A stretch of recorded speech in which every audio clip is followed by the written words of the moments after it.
I'm sad. I'm sad because this epic Faroe Islands adventure is about to be over. I'm sad because I'm not sure I understood how incredible it was as I was a part of it. Sometimes, when you're being hammered by the rains, throttled by the winds, and blinded by the fog, it's a little bit hard to see the true perspective. We were 9 days in the Faroe Islands, and I made a summer's worth of images. And more importantly, just created countless memories with these awesome guys that took a part of this trip. So I'm sad today for two reasons. It's the last day in the Faroe Islands, but the reason I'm the saddest is because our trip to the puffins got canceled because of bad weather. And I've wanted to see puffins so many times, so long. I've actually been to probably 4 different places to try to see puffins, and I've never had it happen. So I'm sad. The weather's so-so today, and I guess we're gonna go exploring. Make the most of our puffin-free day.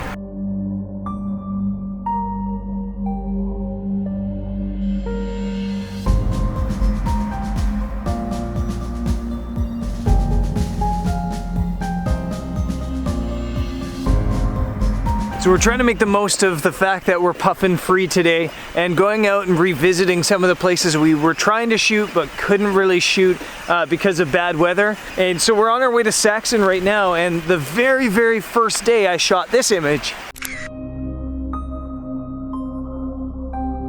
And I quite liked it, but I felt like it could be done better with better light and better weather.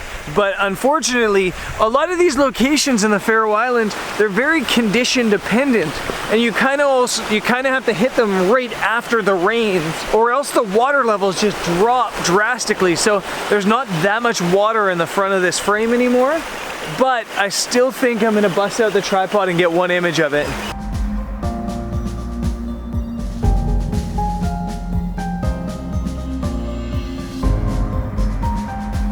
Looks good actually. The setup on the camera is I've got the 16 to 35, I've got a 6-stop, a 2-stop soft grad ND, and a polarizer on the front as well to kind of cut out some of the glare and enhance these contrasty colors.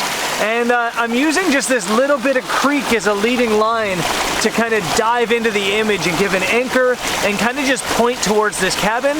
And yeah, I like it.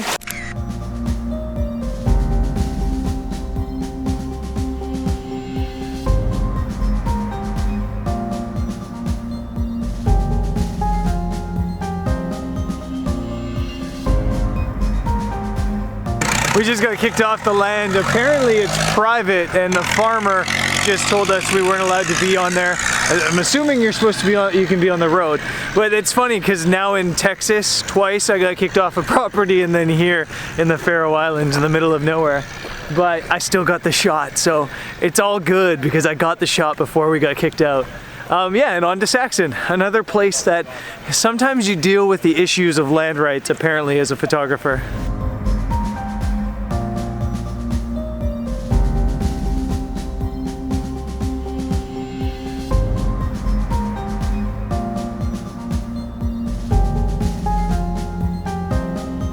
So we're in Saxon, we're going for a little bit of a walk, and I kind of want to touch on the idea of property rights in the Faroe Islands, because it's definitely different than anywhere else in Scandinavia or Scotland or most of the UK for that matter, in that they're actually quite protective of their private land. In fact, I've heard from quite a few photographers that there's places that are charging extortionate prices just to hike across their land. And for example, my buddy Jeff Bartlett was here in Saxon like maybe 4 months ago, and the owner of, I guess, a village down there or the house down there or something like that was charging their group $300 to go. I've also heard that some of the hikes like Dragomir and Kalsoy, they're charging like $100 for people to cross their land. And that farmer that stopped us just back there, he said, "What are you doing here? This is private land. Who gives you the rights to be here?" So yeah, they're definitely a little bit protective of their land here. Maybe a little bit wary of the influx of tourism that's kind of hit this place like out of nowhere. So it'll be interesting to see how that progresses over the next year or so, how it impacts tourists. And yeah, something to be wary of if you're coming here. To be fair, that's the first time that we've witnessed it the entire time we've been here. So yeah, we're going for a little bit of a walk down into the fjord in Saxon. And I'm not sure we'll take a picture down there, but it's a nice day, so we might as well get out and do a little bit of wandering.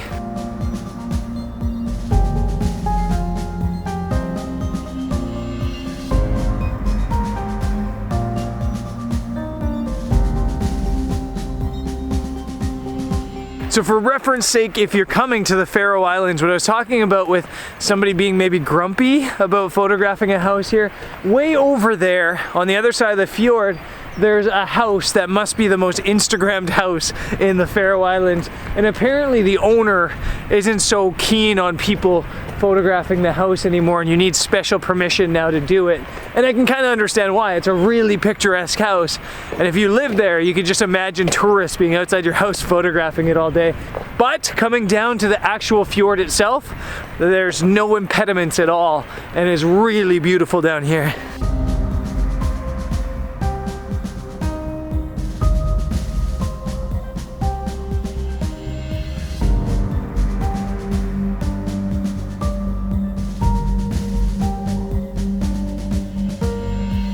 This fjord is beautiful here in Saxon. It's unbelievable. I think there's lots of pictures to be made, but I actually didn't even take my camera out just because I'm so hungry. And I'm not even lying, I am so hungry that I can't even think about taking pictures. So we're gonna drive back to the airport island, Vagar, and grab some dinner, and then maybe try to find a sunset to shoot. We met some Swedish photographers that just arrived here today, and I was thinking to myself, they have no idea how good they have it. This type of light in the Faroe Islands just really works. This moody, cloudy, it's not overcast, but it kind of is. It's moody, but it's not raining or it's not windy. It's just, this is the type of light I wanted to shoot the Faroe Islands in the whole time. I didn't need epic light. I didn't need alpenglow on the mountains or anything like that. I just wanted light like this. And I'm pretty happy we're getting it on the last day, even if it's so sad that I didn't get to see puffins today.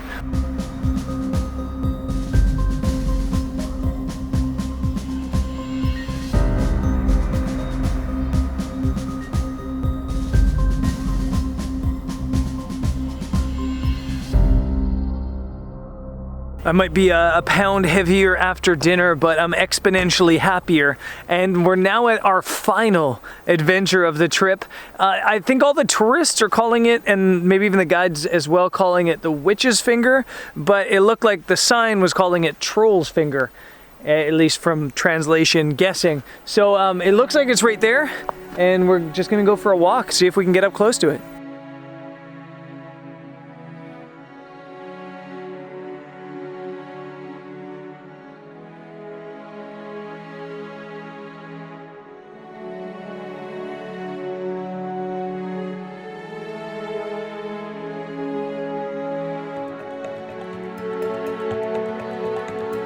This is pretty. I'm not sure it makes a great photo because of the light. It's kind of gray, but it's definitely impressive. Yeah, maybe just take a picture, because why not?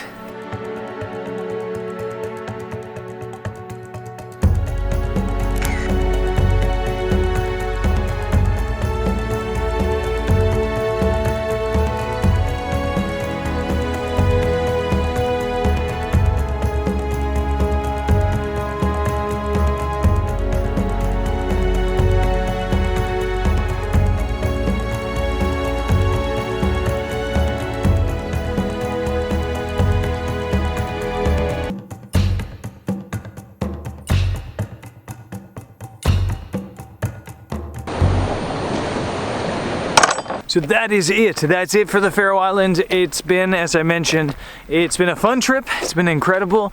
It's been a trying trip in terms of the weather for sure.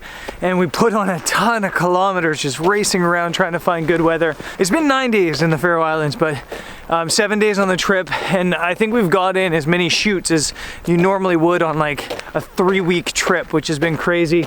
I'm gonna talk about my thoughts on the Faroe Islands, what I think about this destination. Lots of people comparing it to Iceland recently. I want to talk about that stuff. So tomorrow I'm traveling back home, back to England, and I'm gonna talk about that stuff on tomorrow's episode at some point. Maybe at the end, maybe at the start, but we'll see. Anyways, it's been fun in the Faroe Islands, and I hope to be back sometime soon because it really is a spectacular country, and I would love to get back here, do a little bit more hiking, get a little bit of better light, and yeah, we'll see if that happens at some point. And I guess I'll see you tomorrow. Peace.